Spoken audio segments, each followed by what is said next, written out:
All right, good afternoon. This is the seventh episode, I guess, of the live Q&A. My name is Joaquin Watai. I'm the author of PTSDog, Post-Traumatic Stress Disorder and the Service Dog, and I have been doing these live Q&As to answer your questions, to try to, again, continue to spread the news, the information, the facts about service dogs and their use is governed by the Americans with Disabilities Act in the United States. It's been a kind of an eventful week or so.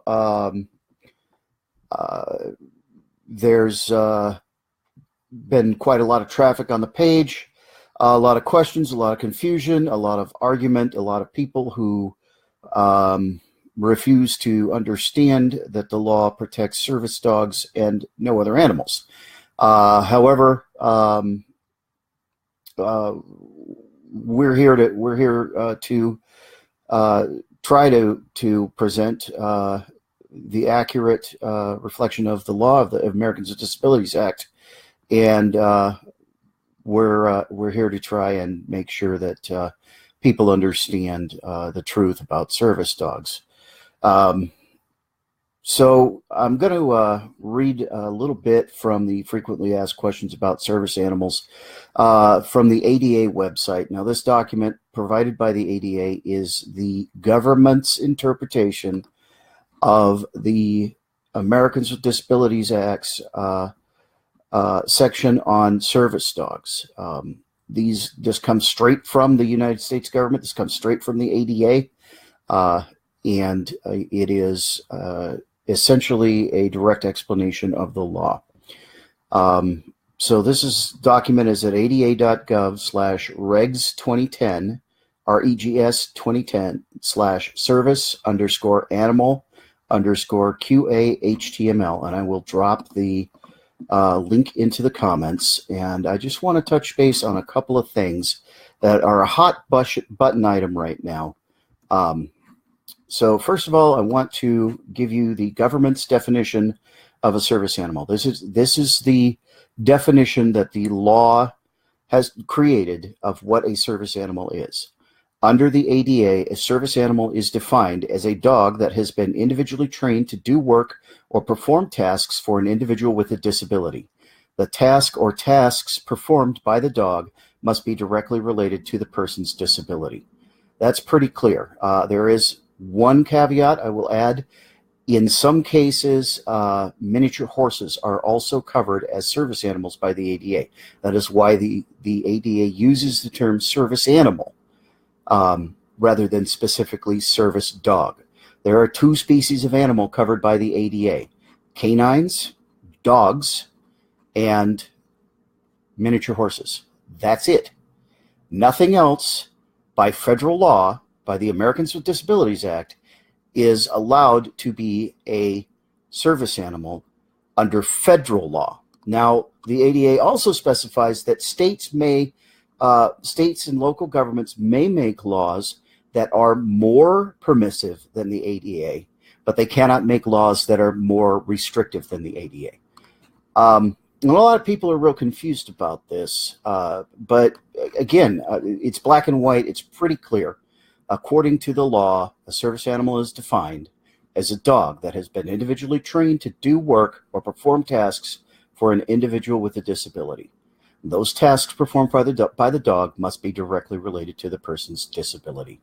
That is the definition of a service dog. That is what the law requires. It's not a cat. It's not a lizard. It's not a snake. It's not any of those things. It is a dog or a miniature horse. We will go ahead and take our first question from Tanya. I have a question. I need a service dog since I have PTSD, but not from war. Mine is from childhood trauma, and I'm having some issues in finding someone who can help me. So who can I get a dog from? Okay, Tanya, that's a very good question. And if you are not a veteran, you have a lot more challenges in finding a service dog than veterans do. And to explain that statement, after the first Gulf War, after veterans started coming home from the first Gulf War, all of a sudden PTSD was brought to the forefront of the public's eye, because these guys were coming home from something terrible and they were changed, and nobody, although it happened at the Vietnam War, it happened during the Korean War, it happened during World War II, it happened during World War I. During those times, PTSD had not yet been identified specifically as what the issue that these service members were coming home with was. However, by the time the first Gulf War came around, it was acknowledged that PTSD was a condition, and that things like exposure to abuse, trauma, war helped cause that issue, and that a large number of service members were coming home with this problem. So since, and especially since post 9/11, there have been a lot of 501c3 organizations, nonprofit organizations, a lot started up to help provide service dogs for disabled veterans who are suffering from PTSD. However, nobody bothered to think about civilians. I cannot name any organizations that provide PTSD service dogs for civilians free of charge. I don't know of any, outside of the parameters of having relation to veterans. So you have a couple of options. The first option is to buy a trained service dog for PTSD. That can cost you, at a minimum, $35,000 or $40,000. It is extremely expensive, prohibitively so. In addition, instead of you being a part of the dog's training, which I believe is absolutely vital to the bond that you and your dog create and your dog's ability to pick up on your issues because of PTSD, you get a dog that's kind of cookie cutter trained.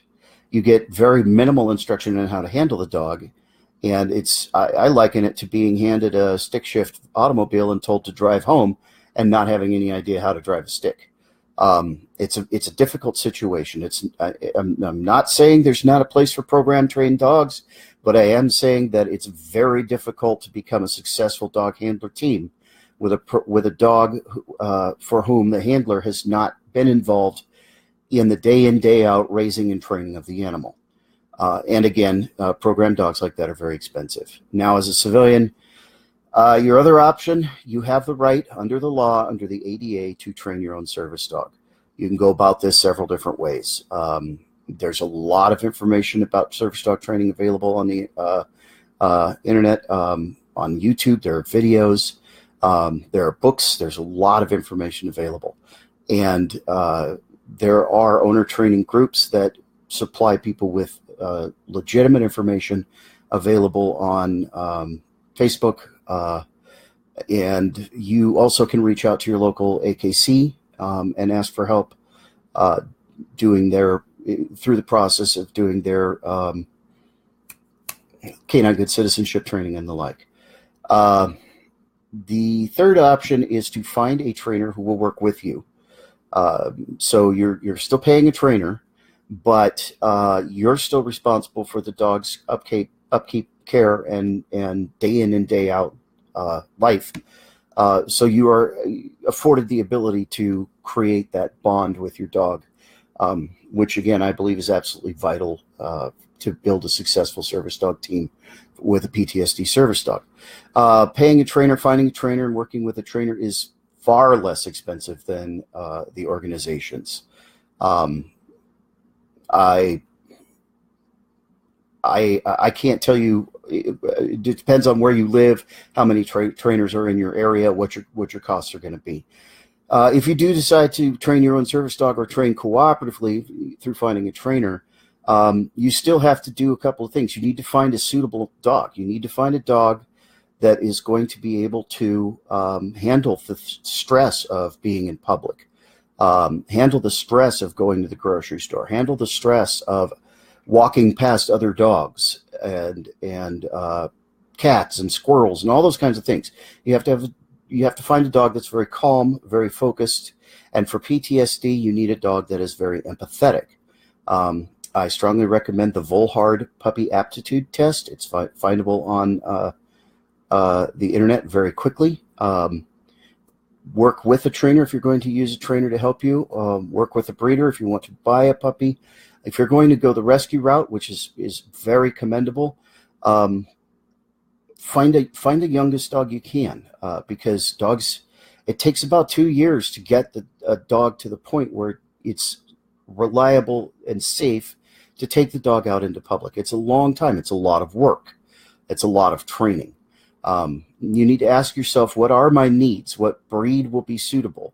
What kind of dog will be suitable? Do you need a large dog? Do you need a smaller dog? You need to do some investigation about what kind of tasks that your dog can perform to assist you with your PTSD. You know, are you having panic attacks and anxiety attacks in public where you can no longer complete what you're doing, such as going grocery shopping or something, because it's just too overwhelming? What task would a dog be able to perform to help interrupt that or redirect your attention so that you're able to move away from the anxiety and the panic and towards finishing what you need to get done? It's an involved process. It's a big decision and is a life-changing decision. I will tell you that the decision to use a PTSD service dog is a decision to pursue healing and progress in your life actively. You have got to learn new ways to deal with the situations around you, because you can't use the same responses you had before. You can't go into rages. You can't panic. You have to learn. You have to teach yourself how to handle your dog so that your dog can assist you, and that includes things as simple and rudimentary as tone of voice. You have to learn how to communicate to your dog in a tone of voice that the dog is receptive to. You have to relearn. It's a process. Using a PTSD service dog is a process, and that is how it brings about healing and strength for PTSD sufferers. Is that going through the process, you begin to develop new tactics, if you will, to deal with the things that cause the stresses in your life that then become triggers when they go too far. I hope that answers your question. Again, you have three options. One's very expensive. Find an organization that provides trained dogs and buy it. Your second option is to cooperatively train. Find a trainer who will work with you. Talk to the trainer. Shop for trainers. Find a trainer who will work with you, who understands what your goals are, and is willing to assist in things like doing the puppy aptitude test to help evaluate whether or not a particular animal is going to be suitable to be a service dog. Now, you need to remember, not every dog can be a service dog. Any breed can be a service dog, but every individual dog is different, and it takes a little work, Tanya. It takes a little time to find the right animal that's going to be tolerant enough of things going on in the environment. It's going to be perceptive enough to pick up on what's going on with you, and that is going to be independent enough to interact with you in such a way to preempt your triggers before they happen. That's the very simplest terminology I can use to describe it. So you're welcome, Tanya. I hope that helps. And again, please, if you ever have any questions about service dogs, about training, about things like that, you can message the page. You can post it to the visitor side of the page. You can also join the PTSDog group. There's links available on the left side of the page. There's a lot of good people in that group, people who are handlers who have trained their own dogs. There's a couple of trainers in there. So there's a lot of resources there, a lot of good brains to pick about it.